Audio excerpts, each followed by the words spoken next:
Como decíamos, el crecimiento económico en este año ha sido negativo para casi todas las economías del mundo, a excepción de la China, la única economía que en este 2020 se recuperó notablemente en comparación a las otras economías del mundo, pero el gigante asiático, a pesar de ser donde nació o surgió esta emergencia sanitaria, se recuperó notablemente y, como decimos, es la única que cierra con números positivos. El Ecuador tiene una pérdida millonaria, más de 3 puntos en el Producto Interno Bruto, y la recuperación será muy difícil teniendo en cuenta que las materias primas siguen contraídas, entre ellas el precio del petróleo, que por debajo de los $40 sigue siendo negativa para la economía y el presupuesto ecuatoriano. Para saber qué expectativas tenemos para el 2021 en la economía mundial y ecuatoriana, con nosotros el doctor Fidel Márquez, académico docente, vicerrector de la Universidad Ecotec. Gracias por acompañarnos a esta hora de la mañana, doctor. Buenos días, Byron. Sí, decididamente que esta pandemia vino a trastocar todos los ritmos de crecimiento que históricamente se estaban teniendo. China, que nos tenía acostumbrado a crecimientos por encima del 6, 7, 8, y en ocasiones por encima del 10%, este año es la única economía que va a crecer, y va a crecer muy por debajo de lo que siempre había estado creciendo, ¿no? Para el año que viene, ¿qué se espera? Se espera recuperaciones en la mayoría de los países, y recuperaciones importantes, lo que en economía damos en llamar el rebote de cuando se tiene una economía en condiciones de presión, de contracción, como es el caso que estamos teniendo este año. Llama la atención que muchos organismos internacionales, a diferencia de los bancos centrales, no son tan optimistas en comparación con los rebotes que van a tener las economías. Por ejemplo, en el caso nuestro se espera para el año que viene que tengamos un rebote, de acuerdo al Banco Central, de el 3 tanto por ciento, pero hay organismos internacionales que nos ponen alrededor de el 1 tanto por ciento de crecimiento económico para el año que viene, que es muy poco. Lo importante acá es que nosotros tenemos que ver que el principal recurso de ingreso al presupuesto nuestro ya no va a ser el precio del crudo, es decir, la venta de crudo, porque hasta en el propio presupuesto, muy inteligentemente a mi modo de ver, el gobierno ha puesto por debajo de los $40 el barril de crudo. Entonces vamos a depender fundamentalmente del gasto en el presupuesto del Estado. Vamos a depender de los ingresos tributarios, y sobre todo esto va a depender mucho de cómo estemos relacionados con el exterior, la economía nacional. Es decir, que vamos a depender muchísimo de nuestros productos exportables. La buena noticia con relación a esto es que muchos de nuestros productos exportables no petroleros están relacionados con el agro, y el agro va a ser, son los productos donde vamos a tener los principales incentivos a través del agro para que los precios estén un poco más altos y sean incentivados por la demanda que va a tener a nivel mundial los diferentes productos agropecuarios. Este año llamó la atención que muchos de nuestros principales productos, léase el camarón y el banano, tuvieron precios positivos, y además una buena noticia es que hasta rompimos récord con relación al 2018 de exportación de cacao. Entonces, esos son elementos importantes que yo creo que debemos tener en nuestra economía. Doctor, pero hay una realidad que lamentablemente todavía nos acecha al mundo, no solamente al Ecuador.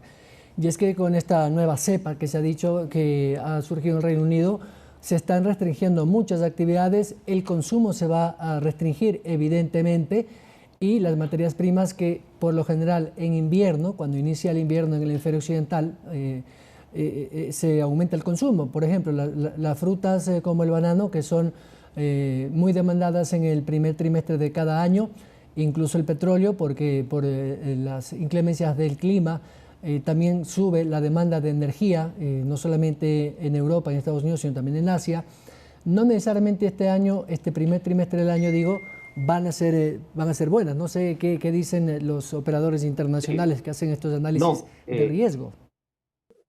Sí, mira, Byron, el petróleo coincido con ese análisis. En el petróleo vamos a seguir teniendo esta contracción, por eso te digo que fue importante que se pusiera ese precio por debajo de los $40.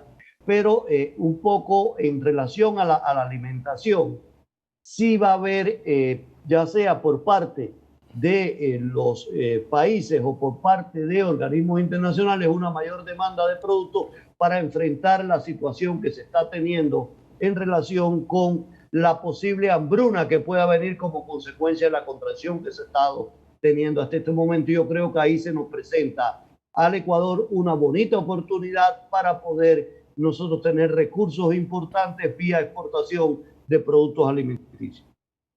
Ahora, casa adentro, ¿qué tenemos que hacer? Sobre todo las empresas que exportan materias primas, con esta situación tan complicada que tenemos y que seguramente va a seguir por lo menos un par de meses más, para que nuestro nivel de producción y la capacidad productiva pueda mejorar en números para que nuestra oferta exportable alcance esas solicitudes de los mercados internacionales. Más aún si tomamos en cuenta que en marzo o en abril podría entrar ya esa segunda fase definitiva del acuerdo comercial con Estados Unidos. Comercial, así es. Eso que hay que aprovecharlo. Entonces, acá lo que tenemos que plantearnos, y yo creo que casa adentro, es decir, a ver, señores productores, señores empresarios, nuestro problema es que debemos mantener los niveles de empleo y los niveles de producción lo más posible que se pueda, ¿no? Dentro de la pandemia. Entonces, aquí habría que tomar medidas como medidas de estímulo a aquellos empresarios que me mantengan los niveles de empleo o que me generen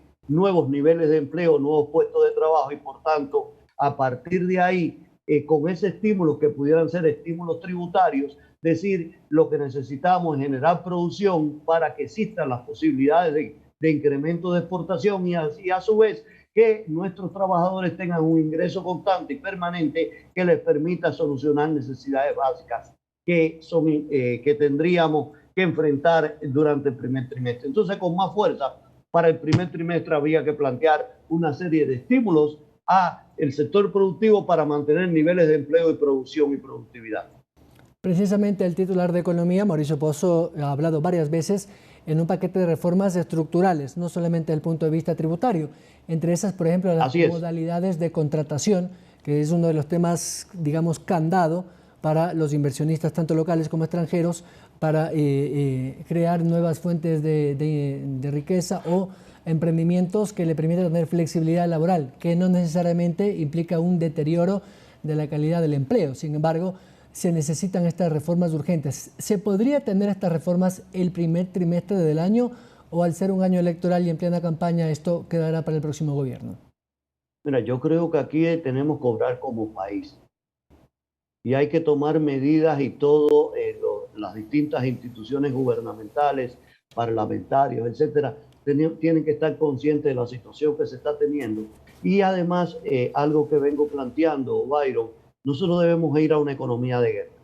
Esta es una situación como si estuviéramos en una situación bélica, sin tener enemigos con un ejército enfrente, sino tenemos que enfrentar una situación sanitaria, económica y social que nos tiene que llevar a que hagamos nosotros una economía de guerra utilizando los escasos recursos que tenemos y las herramientas que tenemos para que la población sufra lo menos posible. Entonces yo creo que esta es una hora de unidad y aprovechando que estamos por los últimos días del año, decir, señores, al menos enfrentemos esta pandemia en el primer trimestre lo más unido posible como pueblo y como país. Ahora, lo que también preocupa a algunos indicadores de la economía, y lo hemos visto también en un par de entrevistas de periódicos especializados de Estados Unidos de economía, sobre las políticas que podría tomar desde el punto de vista económico él o los nuevos mandatarios. Y en una declaración, por ejemplo, con el candidato Arauz, hablaba de que él sí cree en la desdolarización de la economía, algo que ha prendido las alertas y las alarmas en algunos operadores internacionales. ¿Es posible efectivamente que esto pueda ahuyentar un poco esta nueva posibilidad de inversión en Ecuador? No, Byron, una declaración de ese tipo, donde usted tiene que afrontar que hasta ahora hemos tenido nosotros un escudo con nuestro esquema monetario, que ha sido un escudo para los choques externos, que nos ha permitido ir sobrellevando toda una serie de malos manejos desde el punto de vista de política económica, y donde además la tendencia que tiene el mundo es ir hacia pocas monedas. Nosotros no podemos ir contrasentido. Y entonces, ante estas cuestiones, donde se están buscando de nuevo y se está formando nuevos bloques regionales, y además donde hay un proceso de relocalización de la industria, nosotros no podemos estar diciendo que queremos no estar con la dolarización, cuando se ha demostrado que la dolarización es el primer elemento para combatir la inflación y la emisión inorgánica. Entonces, esas son malas señales que se le da al mercado internacional.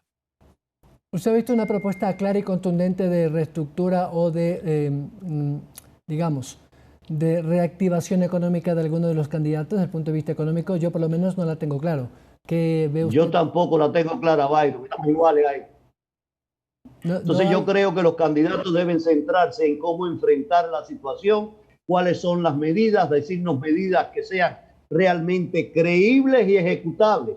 Y además de eso tienen que decirnos a nosotros que ellos van a enfrentar la situación que se tiene actualmente con medidas no populistas, sino realistas, con medidas que vayan a solucionar o por lo menos a aguantar y parar la situación de deterioro que se tiene en el bienestar de la población.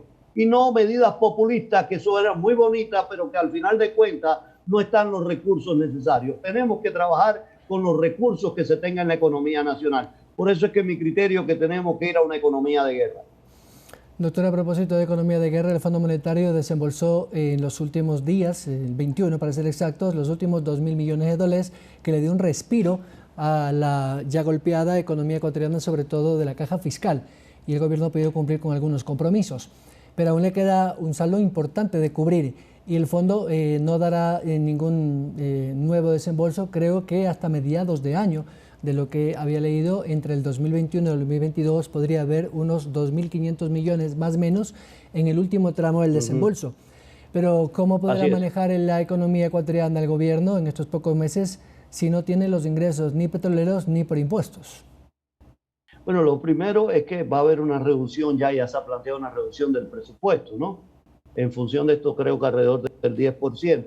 Además, muchas de las deudas que se tienen con instituciones, tanto públicas como universidades, etcétera, donde hay una propuesta de ese deuda que se tiene con ellos, transformarle y hacer una nueva deuda, pero en función de nuevos plazos, nuevos procesos, para no tener que estar con el desembolso que se tenía previsto para estos tiempos. Es decir, un poco lo que se está es manejando la situación de que con los recursos que se tiene, se vaya buscando los espacios, y eso sí, el próximo gobierno va a tener que ser un gobierno muy creativo, nos va a tener que plantear medidas fuera de la caja. En otras palabras, lo que estoy diciendo acá, que el próximo gobierno es el que se tiene que enfrentar con toda la situación de arrastre de los últimos 15 años que se han tenido en la economía nacional y que ha llegado a crear esta situación.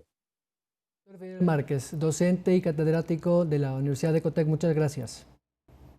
Gracias a ustedes, Byron. Un abrazo y feliz año. Igual, felicidades para el 2021.